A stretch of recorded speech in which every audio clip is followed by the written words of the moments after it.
आपण बघितलं की मनोजदादा जरांगे पाटील यांच्या सुरक्षा रक्षक टीममध्ये जे हिंगोलीमधील समाज बांधव होते त्यांचा जिल्ह्याच्या वतीने सत्कार झालेला आहे। या ठिकाणी काही बांधव आहेत, हे आहेत संतोष कदम कळमनुरीचे, यांचे वडिलांचं छत्र हरपलं असताना सुद्धा 13 दिवस थांबून नंतर 14व्या दिवशी मनोजदादाच्या सेवेमध्ये समाविष्ट झाले। आपण त्यांचं मनोगत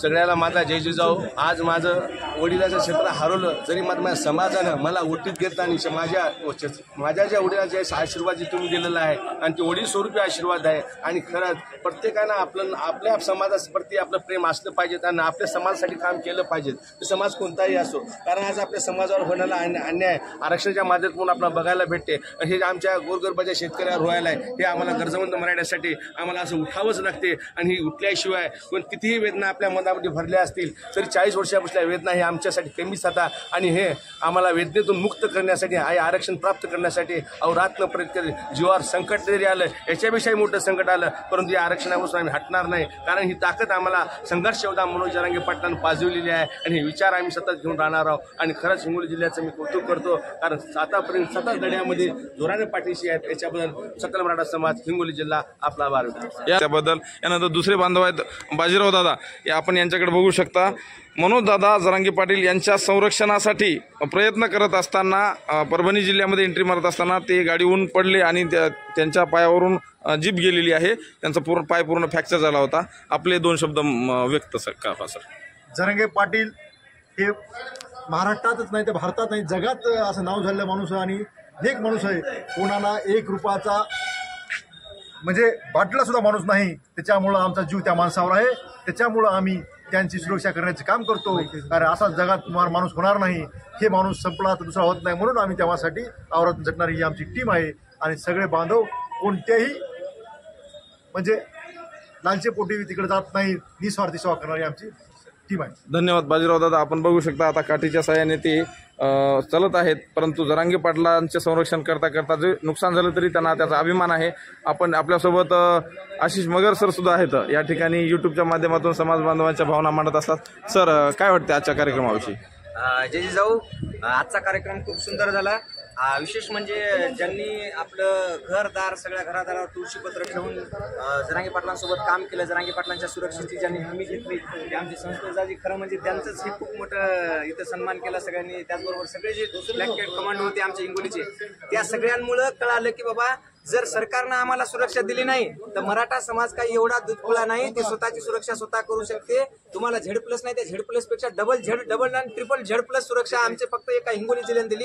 असं जर अख्ख्या महाराष्ट्रानं जर मनावर घेतलं तर जरांगे पाटलांपर्यंत पोहोचायला इथल्या सरकारला सुद्धा तासन-तास वेट करावं लागेल, हे त्यांनी दाखवून दिलेलं आहे। म्हणून त्या सर्वांचं मी खूप खूप अभिनंदन करतो, सगळ्यांना शुभेच्छा देतो। आणि मी 2 मिनिटं का होईना भोसले साहेबांना अशी विनंती करतो की त्यांनी 2 मिनिटं या सगळ्या टीम बद्दल बोलावं। जगप्रसिद्ध असलेले आंदोलन कसं करावं, शांततेच्या मार्गानं लोकशाही जिवंत ठेवण्यासाठी मनोजदादांनी जे अथक परिश्रम केले, विशेषतः भारतामध्ये लोकशाहीच्या संदर्भानं खूप मोठी चर्चा होत असताना मनोजदादांनी लोकशाही जिवंत ठेवण्याचा मार्ग आम्हाला दाखवला सामान्य माणसाला। आणि त्या मनोजदादाचं म्हणजे संरक्षण करण्याचं महत्त्वाचं सगळ्यात काम जर केलं असेल तर आमच्या हिंगोली तालुक्यामध्ये सगळी आमची जाबाज कंपनी आहे। आणि त्या कंपनीचे सिलेदार आमचे आदरणीय कदम सर आणि आमचे आदरणीय सवडकर साहेब आहेत। आणि या टीमनं म्हणजे घरदार, संसार, पेरणी, वावर, शेत हे सगळं सोडून देऊन एकच ध्यास, जसं वारकरी विठ्ठलानं न बोलवता त्या ओढीनं जातात, तसं हे वारकरी आमचे मनोजदादाच्या अंतर्वाली सदा तिकडे गेले, त्यांचं संरक्षण केलं, महत्त्वाची भूमिका, महत्त्वाचा रोल त्यांनी बजावला। म्हणून आम्ही सगळ्या हिंगोली सकल मराठा समाजाच्या वतीनं आज त्यांचं स्वागत या ठिकाणी करण्यात आलेलं आहे। धन्यवाद। धन्यवाद भोसले साहेब। हे होते आमचे मार्गदर्शक भोसले साहेब, गट शिक्षण अधिकारी।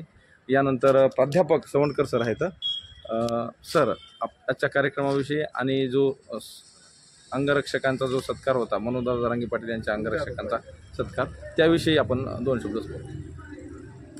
आदरणीय मनोजदादा जरांगे यांच्या अंगरक्षकांच्या संदर्भात बोलायचं म्हणजे ज्यावेळेस मी मुंबईवारी केली, 7-12 अगोदर सभा झाल्या, अनेक जिल्ह्यामध्ये सभा झाल्या, त्यावेळेस प्रकर्षानं जाणून आलं की हिंगोली जिल्हा काहीतरी आवरच आहे. परंतु मुंबई वारीमध्ये मला असं समजलं की ज्या ज्या वेळेस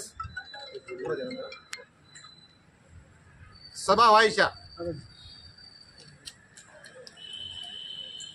त्यावेळेस खूप विलंब व्हायचा, कारण वाटेमध्ये रस्त्यामध्ये त्यांना सन्मान देण्याकरता औत्सुक्यानं लोक उभं राहायचे, माता भगिनी उभ्या राहायच्या. त्यावेळेस अंगरक्षकांची भूमिका महत्वाची होती आणि इच्छित स्थळी जिथं मुक्काम असायचा त्या ठिकाणी सभा घ्यायला रात्रीचे 12, 1, 2, 3, 4 काही वेळेस 5, एक वेळेस असा प्रसंग आला 6 वाजले सकाळचे आणि त्या सभांना मी आवर्जून उपस्थित राहायचा. त्यावेळेस हिंगोली जिल्ह्याचे जे अंगरक्षक आहेत त्यांचा जरांगे पाटील फार मोठ्या आविर्भावानं उल्लेख करायचा.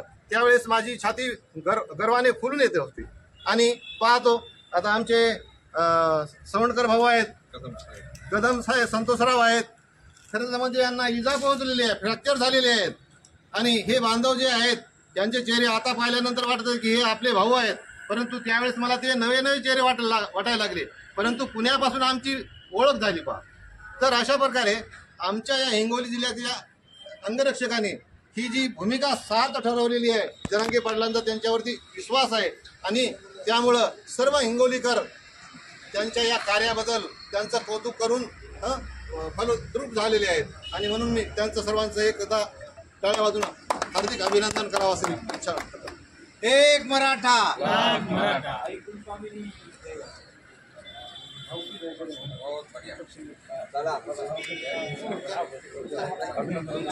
एक आमचा फोटो काढा साहेब.